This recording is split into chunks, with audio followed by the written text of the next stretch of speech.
नमस्ते बच्चों, आज हम पढ़ने जा रहे हैं कक्षा 10वीं का हमारा टॉपिक चल रहा था वास्तविक संख्याएं और प्रश्नावली 2.4 प्रश्न संख्या 3 जो इस प्रकार है। नीचे दर्शाए दशमलव प्रसार के लिए निर्धारित कीजिए कि यह संख्या परिमेय संख्या है या नहीं।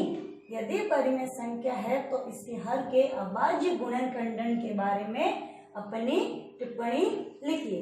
सबसे पहले हमें क्या करना है, दशमलव प्रसार के द्वारा निर्धारित करना है ये संख्या परिमेय है या नहीं है। तो हम थोड़ी इससे पहले चर्चा कर लेते हैं दशमलव प्रसार पर। तो दशमलव जो प्रसार जो होते हैं वो कितनी तरह के होते हैं, वो दो प्रकार के होते हैं। एक होता है शांत और दूसरा हमारा होता है अशांत।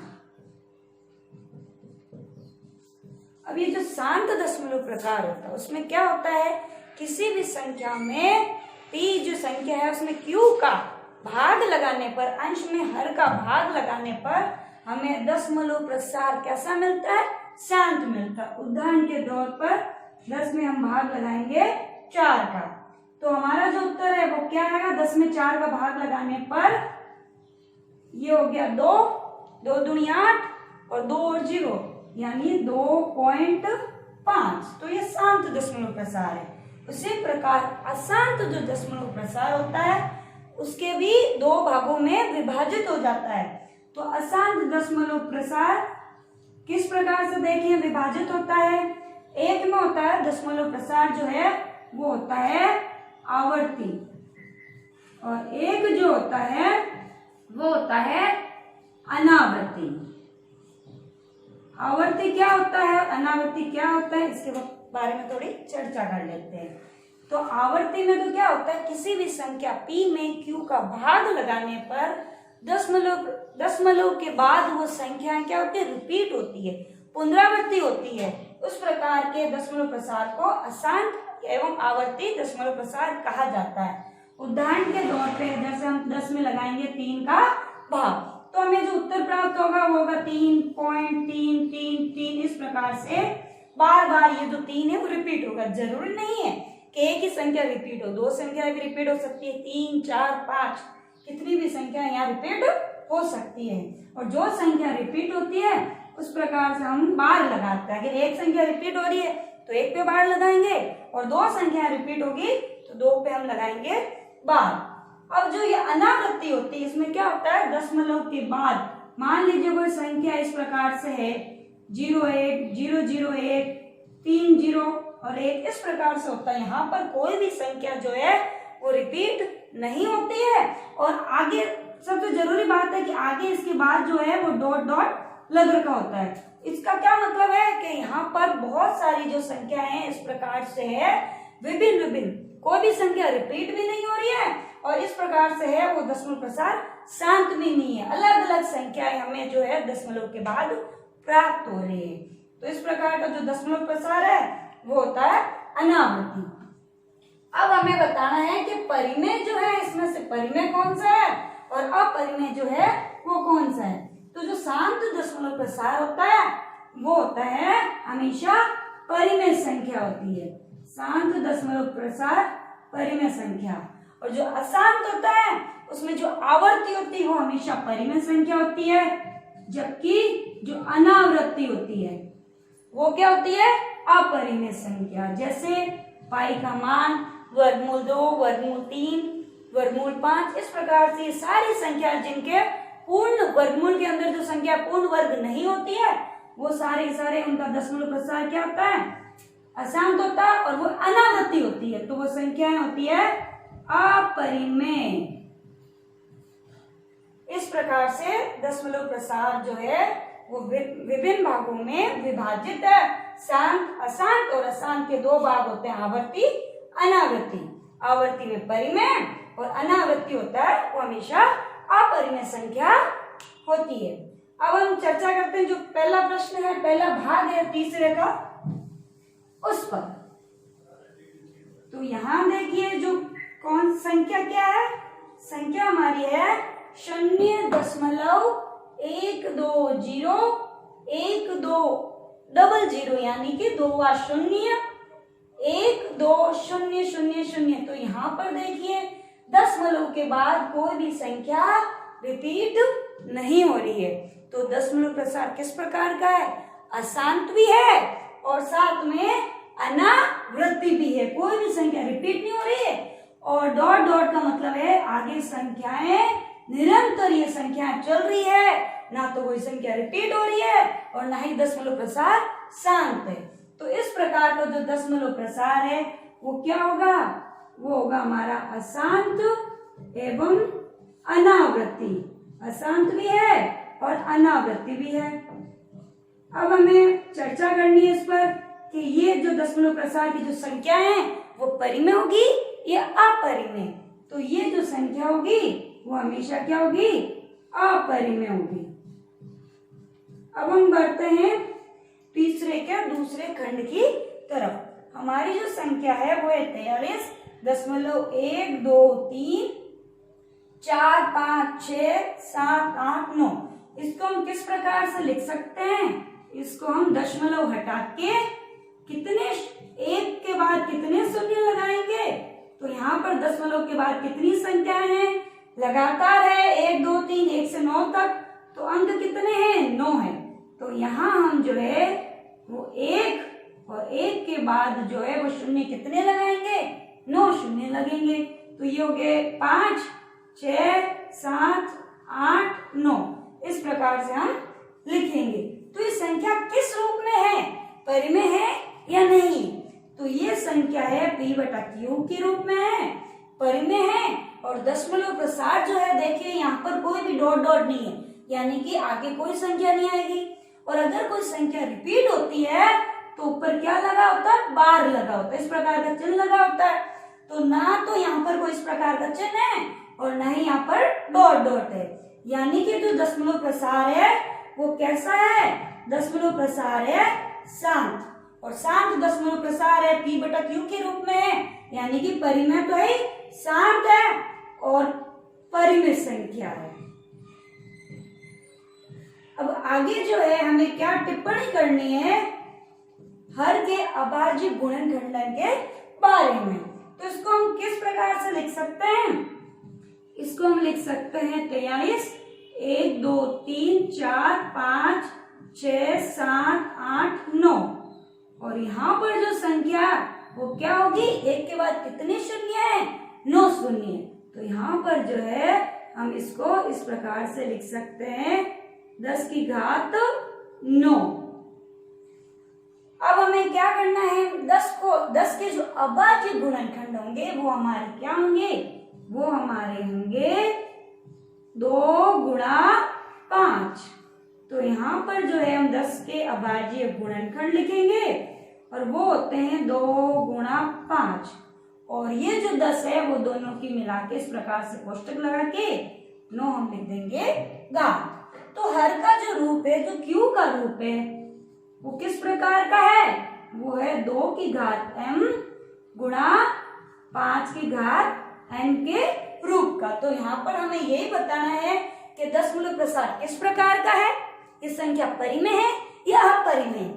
और अगर परिमेय है, अपरिमेय है तो कुछ नहीं करना है, यहीं पर हमको समाप्त करना है। अगर परिमेय है तो इसके हर के अभाज्य गुणनखंड के बारे में अपनी टिप्पणी व्यक्त करनी है, यानी कि q जो है वो किस रूप में है? 2 की घात m गुणा 5 की घात n के रूप में है या नहीं है? तो इस प्रश्न में जो q का रूप 2 की घात m गुणा 5 की घात n के रूप का। अब हम बढ़ते हैं तीसरे खंड की तरफ। संख्या हमारी है 27.1428557। यहाँ पर जो ऊपर जो क्या है, किस प्रकार का निशान है, इसको हम पढ़ते हैं बार। तो इसका ये मतलब है कि ये जो सारी की सारी जो 6 अंक है उनकी क्या होती है? पुनरावृत्ति हो रही है, रिपीट हो रहे हैं हम।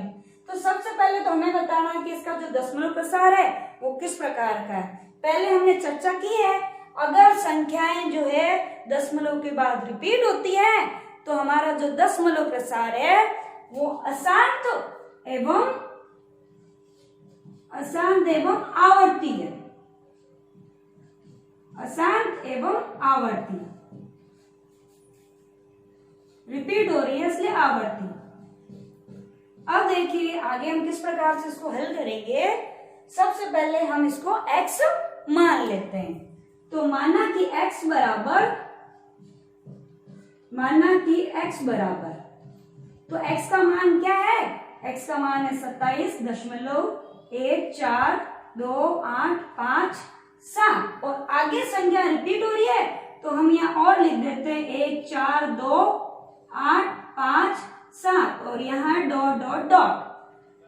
दोबारा ये संख्या आगे से आगे चलती रहेगी, निरंतर चलती रहेगी। अब हमें क्या करना है, जितनी संख्याओं पर बार है उतनी जीरो वाली, एक के बाद जीरो वाली संख्या से करना है हमें गुणा। तो यहाँ पर जो है वो 6 संख्याओं पर बार लगा हुआ है। अगर एक संख्या पर बार होता है तो हम क्या करते हैं, इसको करते हैं 10 से गुणा। अगर 2 संख्याओं पर बार होता तो हम करते हैं 100 से गुणा, यानी कि 100 में कितने जीरो है? 0 है, वो 2 है। तो यहाँ पर जो है हमें 10 की घात 6 से दोनों पक्षों को करना है गुणा।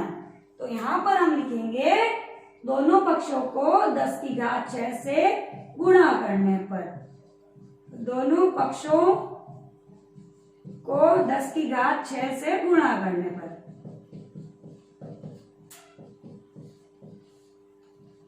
तो यहाँ पर दोनों पक्षों को हमें गुणा करना है 10 की घात 6 से। तो इसको किस प्रकार गुणा करेंगे? 10 की घात 6 गुणा x। और यहाँ पर जो है, यहाँ पर भी हम गुणा करेंगे। तो गुणा करने के बाद ये अंक देखिए बार बार रिपीट हो रहे हैं, डॉट डॉट लगा दिया, गुणा 10 की घात 6। तो इसको हम किस प्रकार लिखेंगे? इसको हम लिखेंगे 10 की घात 6x। अंक संख्या बहुत बड़ी है, इसको हम इस प्रकार भी लिख सकते हैं, 6 जीरो लगाने यानी कि क्या है? 10 लाख। तो यहाँ इस प्रकार से भी लिख सकते हैं, ये शॉर्ट में लिखा जाता है। अब यहाँ पर भी हमें क्या करना है? 10 की घात 6 से गुणा करना है। तो हम क्या करेंगे, दशमलव को बाईं तरफ से दाईं ओर जो है वो 6 अंक के बाद दशमलव लगाएंगे, शिफ्ट कर देंगे। इस प्रकार से हम इस दिशा में इसको शिफ्ट करेंगे और 10 की घात 6 से गुणा कर रहे हैं। तो 6 अंकों के बाद 1 2 3 4 क्या कौन कौन से अंक है? यहाँ पर आएगा 1, तो यहाँ 1 है और यहाँ पर दशमलव यहाँ लगेगा 1 4 2 8 5 7। तो यहाँ दशमलव लगा के दशमलव के बाद अंक है 1 4 2 8 5 7 और इसको हम नाम देंगे समीकरण 1 और इसको नाम देंगे समीकरण 2। तो यहाँ पर जो है हम क्या करेंगे, हम समीकरण 2 में से समीकरण 1 को घटाएंगे। तो समीकरण 2 माइनस समीकरण 1, इस प्रकार के प्रश्न जो है हमने 9वीं कक्षा में हल कर रखे हैं। समीकरण 2 में से हमें घटाना है समीकरण 1, यानी 10 की घात 6x माइनस x बराबर 27 1 4 2 8 5 7 दशमलव 1 4 2 8 5 7 और यहां माइनस कर रहे हैं, क्या माइनस कर रहे हैं? 27.1 4 2 8 5 7 और इस प्रकार से यहाँ पर हम लगा देंगे डॉट डॉट। बहुत सारी संख्या है और यहाँ पर भी बहुत सारी संख्या है, ये संख्या जो वो रिपीट हो रही है।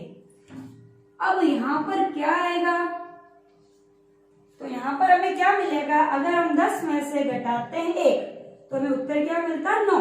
क्यों मिलता 9? क्योंकि 10 में शून्य 1 है। इसी प्रकार हम 100 में से 1 घटाने पर यहाँ पर जीरो की संख्या 2 है, तो हमें उत्तर मिलेगा 999।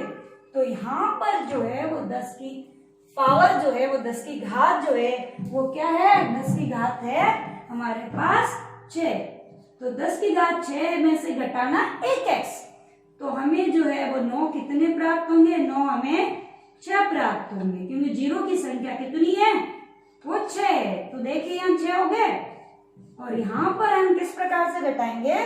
दशमलव के बाद जो अंक है वो समान है। यहाँ देखिए दशमलव प्रसार में वही जो अंक है वो रिपीट हो रहे हैं और यहाँ पर भी रिपीट हो रहे हैं।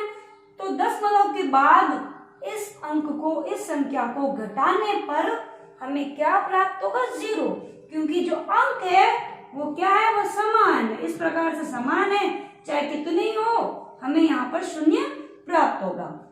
और यहाँ पर जो अंक है वो क्या है, 27 है। यहाँ पर 27 है, तो 7 में से 7 गए, ये हो गया 0, और 5 में से 2 गए 3, यानी कि लास्ट में हमें यहाँ 30 मिल रहा है। बाकी आगे वाले अंक समान है। तो यहाँ पर हम इसको लिख लेते हैं। घटाने पर हमें क्या उत्तर प्राप्त हो रहा है, 2 7 1 4 2 8, और 5 में से हमने क्या घटाया था, यहाँ पर 5 में से घटाया था 2, तो यहाँ 3, और यहाँ पर हमें मिल रहा था 0। तो ये जो है हमें उत्तर 9 तो लिखना है हमें 6 बार x, और ये हमें इस तरफ जो है उत्तर प्राप्त हो रहा है। अब हमें क्या करना है, हमें ज्ञात करना है x का मान। तो x के साथ जो भी संख्या है उसका हम करेंगे पक्षांतरण, और जैसे हम पक्षांतरण करते हैं, गुणा का जो पक्षांतरण क्या होगा, भाग में आ जाएगी संख्या। तो x का मान हो जाएगा x बराबर 27 1 4 2 8 3 0, इस प्रकार से।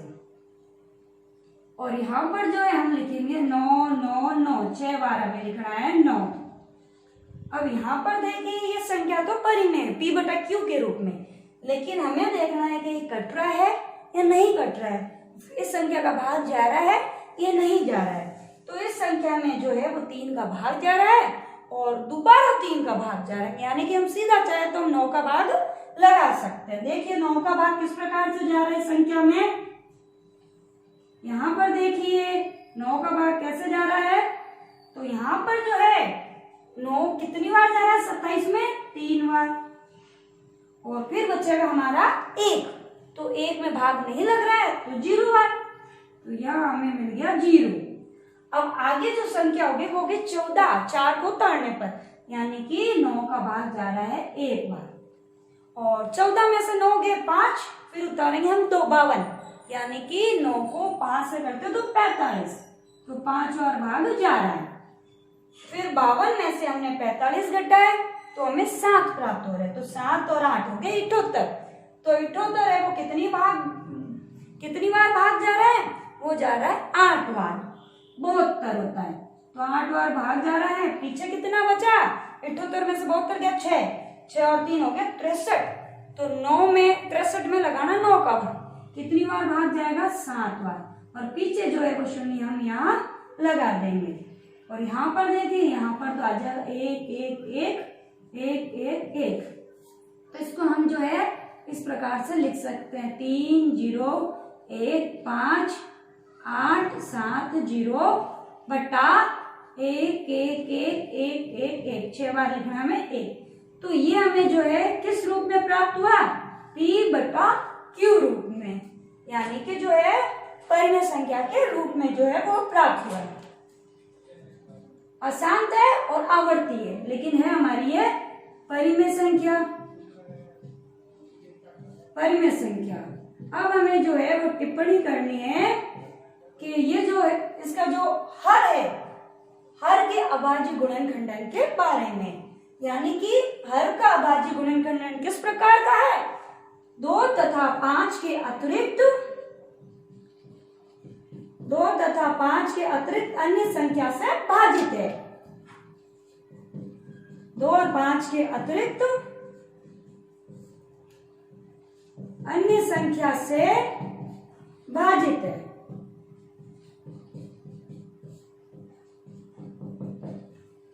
आज के लिए इतना ही, धन्यवाद।